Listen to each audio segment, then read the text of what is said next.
मुंढवामधल्या जमीन गैरव्यवहाराच्या प्रकरणावरती मुठे समितीचा आज अहवाल सादर केला जाणार आहे। उपमुख्यमंत्री अजित पवार यांचे पुत्र पार्थ पवार यांच्या अमेडिया कंपनीने सरकारची जमीन खरेदी केली होती। कथित जमीन खरेदी विक्रीच्या प्रकरणामध्ये गैरव्यवहार झाल्याचं उघड झालं आणि यानंतर याची चौकशी करण्यासाठी या समितीची स्थापना करण्यात आली। गैरव्यवहाराचा शोध घेण्यासाठी आणि तथ्य मांडण्यासाठी सहनोंदणी महानिरीक्षक राजेंद्र मुठे यांची ही चौकशी समिती स्थापन करण्यात आलेली होती। समितीने आता ही चौकशी पूर्ण केली आहे आणि चौकशी समितीचा अहवाल नोंदणी महानिरीक्षक मुद्रांक नियंत्रणाकडे सादर केला जाणार आहे।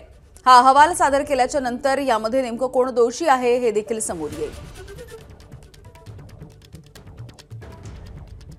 शिवानी पांढरे आमच्या प्रतिनिधी आपल्याला अपडेट्स देत आहेत। शिवानी, एक महत्त्वाचा अहवाल, कारण आपण जर बघितलं पार्थ पवार यांचं नाव या सगळ्या प्रकरणामध्ये वारंवार समोर येत होतं।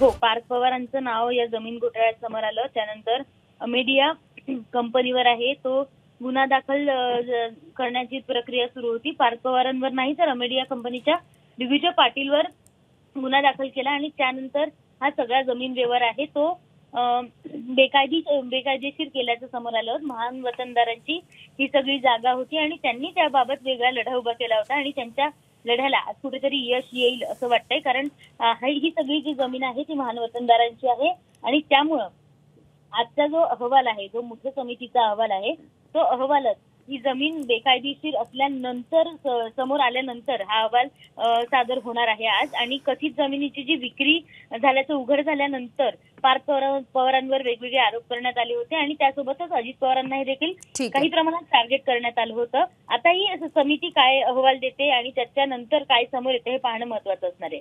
अगदी धन्यवाद शिवानी अपडेटसाठी।